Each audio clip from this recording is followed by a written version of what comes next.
মাংসটাকে যে সুন্দর করে লেগ পিস এই যে ম্যারিনেট করে রাখলাম। 2000 years later. কড়াই তেল গরম হয়ে গেছে, আলু তুলে দিয়েছি, দেব একটু হলুদ গুঁড়ো, সাথে দেব একটু লবণ, পেঁয়াজ, অল্প একটু লঙ্কা, এই দু একটা লঙ্কা দিয়েছি, আর একটু দেবো, কাটা হয়নি এখনও, আর সাথে দিচ্ছি আদা আর রসুন। রসুনটা খানিকটা এখানে গোটা আছে, অল্প একটু কেটেছি।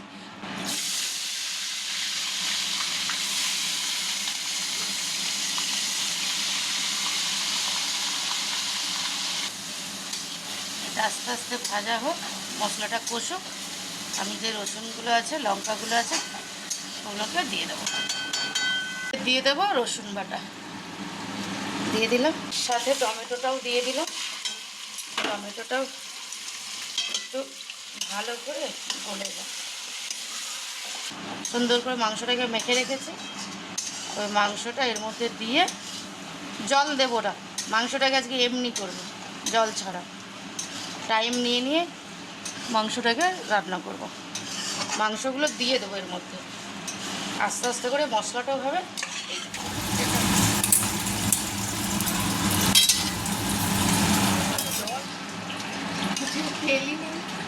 না তেল দিয়েছি, অনেকটাই দিয়েছি, কিন্তু এতটা মাংস তেল লাগে, এতটা জল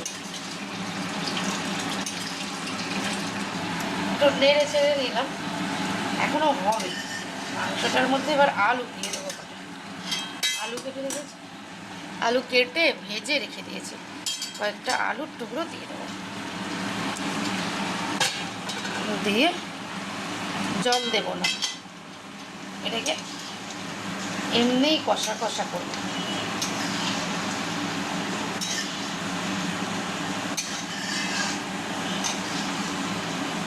এটা আস্তে আস্তে হবে।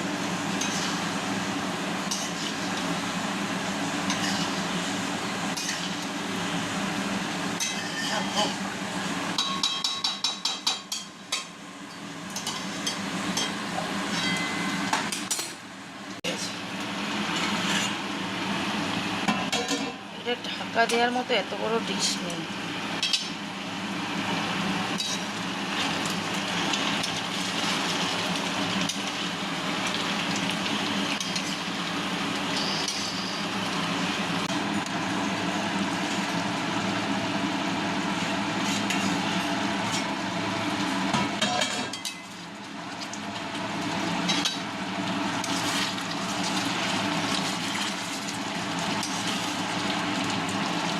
চিকেন আমাদের হয়ে গেছে, আলু গলে গেছে।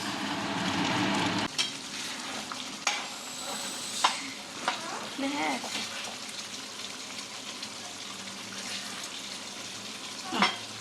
খেয়ে বলো কেমন হয়েছে।